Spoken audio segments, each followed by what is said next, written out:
Hey guys, welcome back to another video. Firstly, before I start, thank you for those subscribing. Thank you for all the kind comments. That's much appreciated.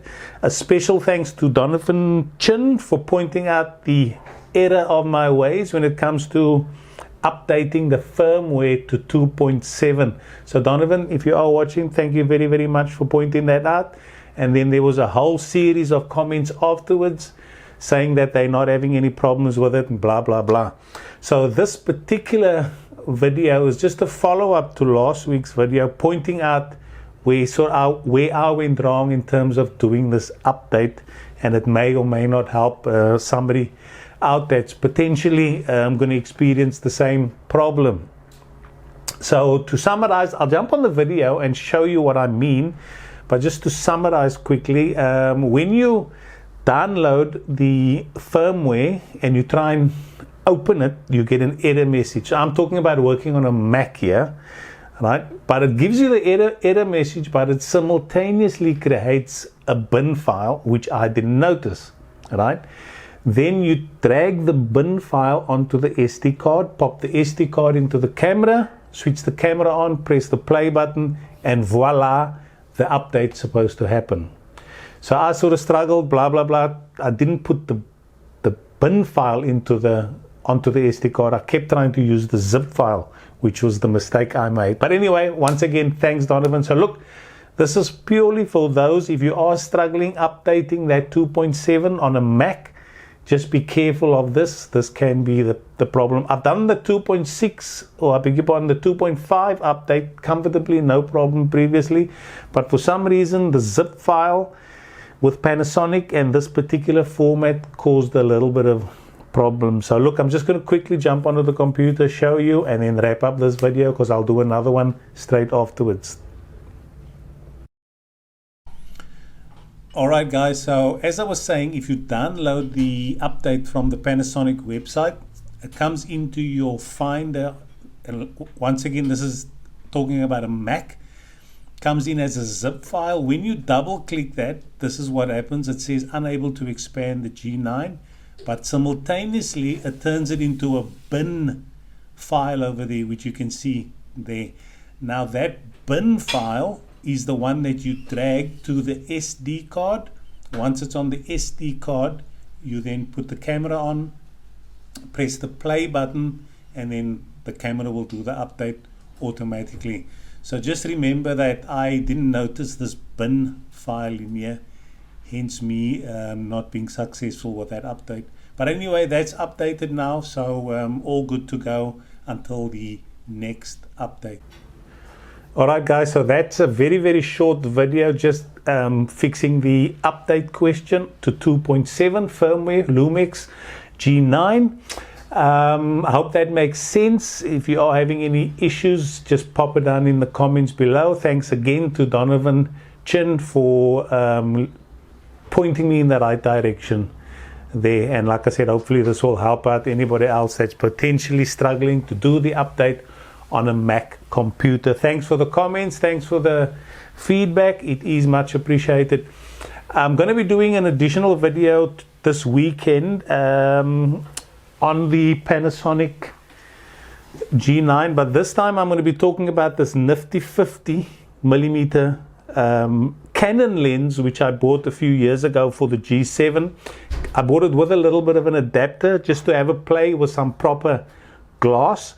And as fate would have it, when I was busy having a play this morning, I had a bird come and sit out on the railing, and I've taken some photos of him and a little video using this nifty 50. It's a 1.8 f-stop, so quite a fast lens with a nice wide aperture, and I used sort of focus peaking to make sure that focus was real sharp. It was quite early this morning, so it was a little bit on the dark side, but I had my first crack using Lightroom just to tweak that exposure a little bit and bump it up. There's going to be another series of videos all on Lightroom and Photoshop and what that is. So yep, this is another little aspect of the G9. You can buy adapters for it. Find those old classic glass lenses. This is, for example, is a Canon, and you could have There's umpteen out there on eBay, what do they call it, Pentax and so forth and so on. So yep, just keep your eye on the next video. It's coming out. Hit the like button, hit the subscribe button, hit the bell notification, because I will do that video this weekend too. And then before I wrap up, one other quick thing, we about getting ready to go to a place called Snapper Rock. There's a surf competition out there. I've got the 100 to 300 millimeter telephoto lens, but unfortunately I'm getting some focus issues with that lens, particularly after the 150 millimeter focal length. It just starts bombing out when it comes to focus, which was real disappointing, because I was there last week, made a special trip out there to watch the surfers. The waves were pumping. I did manage to get some photos, which I'll just put it inset and show you here quickly, but I was really hoping to zoom in a lot closer with the 150 to, I beg your pardon, the 100 to 300 mil to really showcase what that lens can do. But it looks like I might have to send it in for repairs or have someone look at it, because the minute I hit, like I said, the 150 focal length, and then it goes completely out of focus, and there's just no ways of focusing after that. So if anybody knows of anything or has experienced something like that with 100 to 300 mil, please put that in the comments below, because that's another little video I'm going to do, just showing what this lens or my lens is doing. It seems to be there. I did a Google search and one other guy had a similar problem, but there's no resolution as to how it was fixed. So I'm assuming he just probably took it in for repairs. But like I said, if anyone else is having any issues around that with the 100 to 300, if you are wondering, I did do an update with the lens, plugged it into the G9. There was an update that was needed. I did the update, and it's still not focusing. And if you are wondering, I switched off image stabilization in the lens, and I also switched off inbuilt image stabilization in the camera, because I know that can mess around with focus.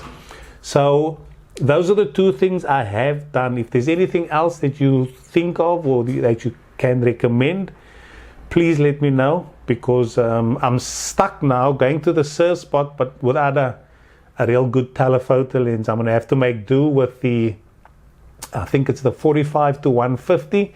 But luckily at the spot we're going to, there's a bit of a rocky outcrop. I can just walk to the end of that and get reasonably close. But it would be nice to use the 100 to 300. Anyway, it wasn't meant to be. I'm going to wrap it up there. Thanks for checking in. Please like, subscribe, follow, and look out for the video using this Nifty 50, which is a classic glass lens by Canon. And then we'll do some more videos after that. Thank you. Over and out. Bye-bye.